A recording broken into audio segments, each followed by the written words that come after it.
100 index का outlook देख लेते हैं टेक्निकल। इससे पहले हम लास्ट 2 वीक से मैं आप लोगों को हिंट दे रहा था, बल्कि डायरेक्टली आके स्ट्रेट अवे बोला कि यहाँ पे करेक्शंस आ सकती हैं, और हमने देखा है पूरे हफ्ते मार्केट करेक्ट होती रही और हर एक स्टॉक में 20 से 25% आप लोगों ने देखिए डाउन साइड नज़र आई होगी ऑलमोस्ट। राइट नाउ अब क्या स्टेटस है, और जिन लोगों को मैंने ये कहा था कि 50% कैश पे आ जाए, मुझे उम्मीद है कि वो आ गए होंगे और अब वो फ़ायदा उठा सकते हैं उस कैश का। राइट नाउ हम अपने पॉइंट्स टेबल देख लेते हैं बुल्स एंड बेयर्स के। मेरे पास 4 इंडिकेशंस बुल्स की हैं और 3 बेयर की हैं। इसका मतलब है मेरे पास फिर से बुल्स का वेट थोड़ा सा ज़्यादा हो चुका है। इसका ये मतलब है कि इस हफ्ते हम बाइंग साइड पे दोबारा जा सकते हैं। सो 50% कैश को हम यूटिलाइज करेंगे। किन स्टॉक्स में करेंगे वो अभी हम आगे डिस्कस करते हैं। यहाँ पे देखिएगा, जो मेरा एक बेयरिश डाइवर्जेंस थी एसटीओ के ऊपर, वो सिंक हो गई। शूटिंग स्टार स्टिल इंटैक्ट वहीं पर ही है। डाइवर्जेंस आरएसआई वॉल्यूम्स के ऊपर अभी पूरी तरीके से सिंक नहीं हुई, लेकिन हो जाएगी उम्मीद है आगे जाके। यहाँ पे जो पॉइंट मैं डिस्कस करूँगा आज, हम सारा दिन अपनी कम्युनिटी में इसको बड़ा क्लोजली वॉच करते रहे हैं। वो एक्सपोनेंशियल मूविंग एवरेज है डेली टाइम फ्रेम की 21।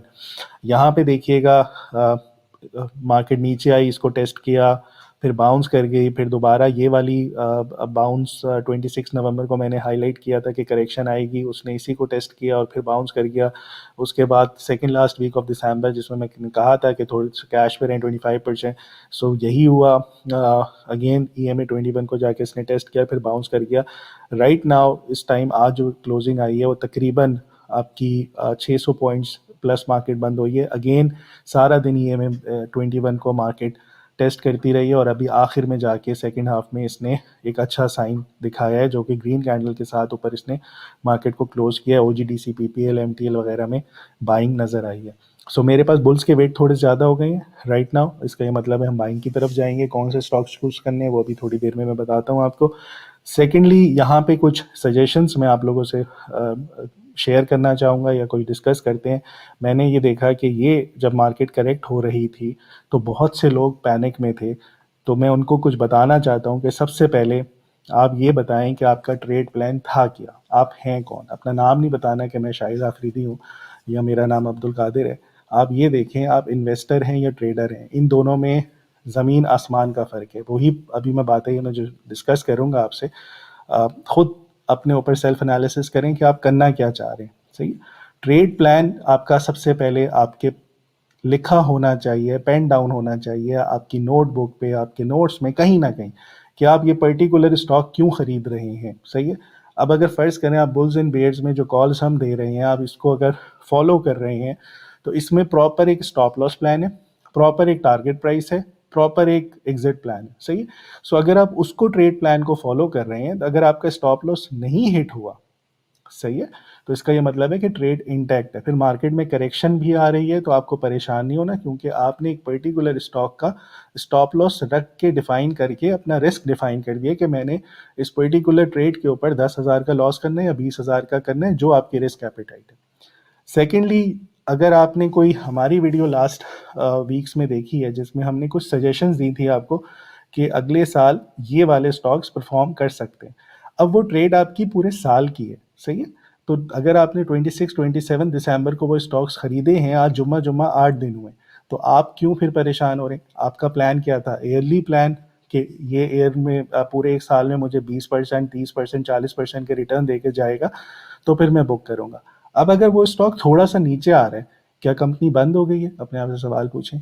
क्या मार्केट खराब हो गई है, अपने आप से सवाल पूछें। जो आपका ट्रेड प्लान था आप उसको फॉलो करें। सही है। नॉइस पे ना जाएं। करेक्शंस आती हैं, रेड मार्केट्स होती हैं, मैंने पहले भी बताया था। सो आपको पता होना चाहिए आपका ट्रेड प्लान क्या है। सेकेंडली, आप में से बहुत से हमारे फॉलोअर्स ऐसे हैं जो पूरी हमारी वीडियोस देखकर आ रहे हैं कि लॉन्ग टर्म इन्वेस्टमेंट प्लान्स क्या होते हैं। जैसे लईक भाई की पूरी सरमाया एक्सप्लेन, बहुत ज़बरदस्त गाइडेंस उनकी तरफ से आ रही होती है आप लोगों को। सो अगर उनका आप उनको फॉलो कर रहे हैं या आप किसी को भी फॉलो कर रहे हैं जो आप एक लंबी जर्नी कर की शुरू किया आपने इन्वेस्टमेंट की, सो 8 से 9 दिन के अंदर आप कैसे रिटर्न्स एक्सपेक्ट कर सकते हैं, जबकि आप प्लान कर रहे हैं 5 साल, 10 साल या लाइफ टाइम का।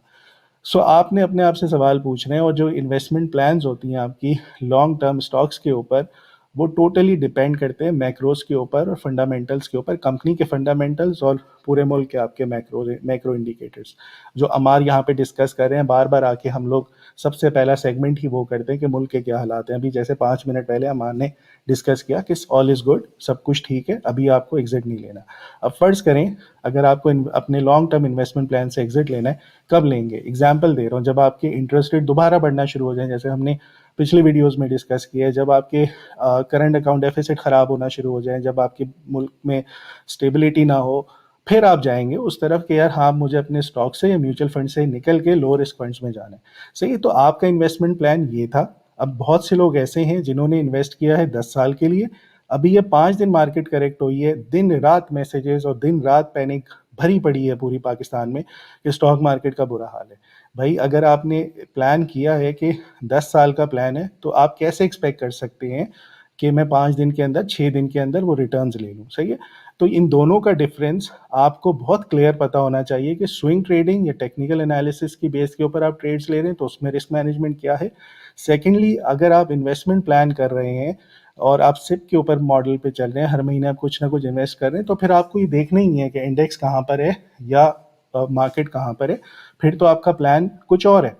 सो आपने ये जो दो जोन्स डिफाइन किए हुए हैं इन्वेस्टमेंट प्लान के और ट्रेड प्लान के, इन दोनों को आपने सेपरेट करना है। अगर आप ट्रेडिंग टेक्निकल एनालिसिस के थ्रू कोई ट्रेड पिक कर रहे हैं और उसका स्टॉप लॉस हिट हो गया और आप ये कह रही हैं तो मेरी लॉन्ग टर्म ट्रेड है, बहुत गलत अप्रोच है, आप कभी पैसे नहीं बना सकेंगे। और अगर आप इन्वेस्टर हैं और ये इस उम्मीद से आए थे कि मैं 5 साल तक इस कंपनी को होल्ड करूंगा और टेक्निकल एनालिसिस की बेस के ऊपर स्टॉप लॉस हिट करा रहे हैं, अगेन बहुत गलत अप्रोच है। सो एक दूसरे की जोन में जब आप जाएंगे आप कहीं स्टैंड नहीं करेंगे, आप हमेशा लॉस करेंगे। तो सबसे पहला काम आपने खुद से क्या करना है कि जाएं, शीशे के सामने खड़े हो जाएं और देखें और अपने आप से बात करें। ऊंची आवाज में बात नहीं करना, दिल में बात करनी है। ऊंची आवाज में करेंगे लोग कहेंगे आप बहकी बहकी बातें कर रहे हैं जब से स्टॉक्स में आए। सो शाहरुख खान बन जाए डर मूवी के, मिरर के सामने खड़े हो जाएं और अपने आप से पूछें कि आप स्विंग ट्रेडिंग करना चाह रहे हैं या इन्वेस्टमेंट्स करना चाह रहे हैं, फिर जाके उस प्लान को फॉलो करें। सही है, ये नहीं करना कि इधर से कॉल्स ली और इन्वेस्टमेंट प्लान पे चले गए, इन्वेस्टमेंट प्लान पे आए तो स्टॉप लॉस पे चले गए। इसकी एक और एग्जांपल मैं बताता हूँ। अच्छा, दोनों अच्छे रिजल्ट्स देती हैं, दोनों प्रॉफिटेबल स्ट्रैटेजीज हैं। द कंडीशन इज कि आप डिसिप्लिन रहें, आप फोकस रहें और आप अपने ट्रेड प्लान्स के ऊपर स्टैंड करें। अगर आप स्विच करते रहेंगे, हॉप करते रहेंगे एक दूसरे में, तो फिर आप कभी भी कहीं स्टैंड नहीं करते। मैं आज अपनी कम्युनिटी में एक चीज़ डिस्कस कर रहा था।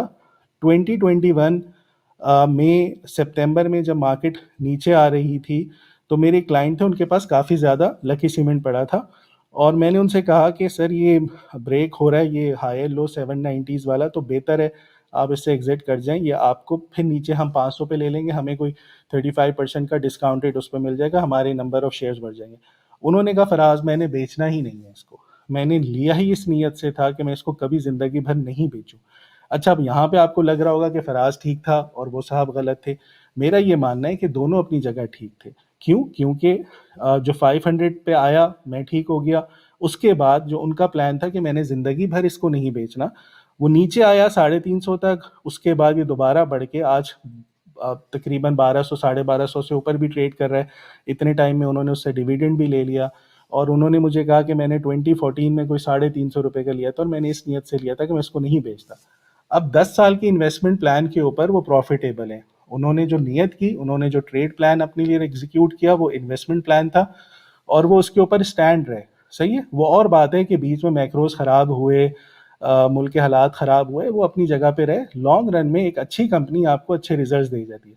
अब अगर यही ट्रेड आप टेक्निकल्स के ऊपर कर रहे होते सो हो सकता है आपको थोड़े नंबर ऑफ शेयर्स आपके ज़्यादा बढ़ जाते, क्योंकि आप डिस्काउंट के ऊपर कुछ ज़्यादा शेयर्स बाय बैक कर लेते। दोनों स्ट्रैटेजीज अपनी जगह ठीक हैं, दोनों स्ट्रैटेजीज प्रॉफिटेबल हैं। आप खुद कहाँ स्टैंड करते हैं, आप अपने आप से सवाल पूछें कि मेरा ट्रेड प्लान क्या था। सो ये फ़र्क है आपकी टेक्निकल्स के ऊपर जब आप स्विंग ट्रेड्स कर रहे होते हैं, ये फ़र्क है आपके फंडामेंटल्स के ऊपर जब आप मैक्रोज और कंपनी के फंडामेंटल्स को देखते हुए ट्रेड पिक कर रहे होते हैं। सो एक दूसरे में जब आप जाएंगे और आपको पता ही नहीं आप स्टैंड कहाँ करते हैं, तो हमेशा इसी पैनिक में रहेंगे जो पिछले 4-5 दिन से मैं देख रहा हूँ कि परेशान है। बहुत से लोग म्यूचुअल फंड्स में लॉन्ग टर्म इन्वेस्टमेंट करके सोच रहे हैं, प्लान कर रहे हैं, और 4 दिन की छोटी-सी करेक्शन 4-5% के ऊपर ऐसे पैनिक कर रहे हैं कि अल्लाह रहम करे कि क़यामत आ गई हो। सो ये चीज़ आप लोग जो है इस चीज़ को समझें कि क्या फ़र्क है, ठीक है? और आपने कहाँ स्टैंड करना है और कहाँ पे जाके इस तरह से पैसे बनाने हैं।